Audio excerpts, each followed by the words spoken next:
কই মা, ব্রেকফাস্ট হয়েছে? হ্যাঁ, এই যে কি করেছো আজকে? চাউমিন। চাউমিন।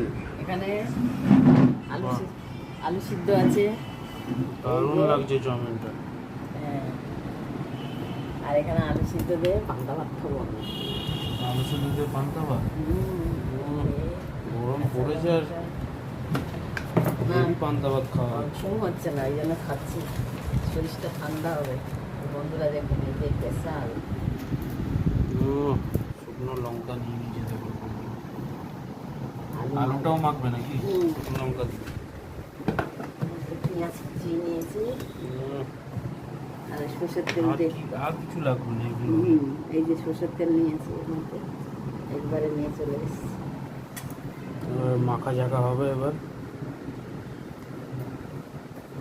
আওয়াজটা দেখুন লঙ্কা।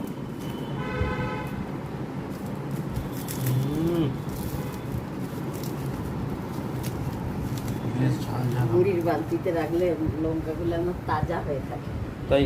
হ্যাঁ, ওই যে, ও, নতুন টিপস। হ্যাঁ, বন্ধুরা নতুন আমাদের tips দেখে মুড়ি নিন। বাড়ি বালতিতে লঙ্কা আছে। হ্যাঁ, মুড়ি কমে গেছে কিন্তু মুড়ির বালতিতে রাখবেন বন্ধুরা, একদম লঙ্কা, ভাজা লঙ্কা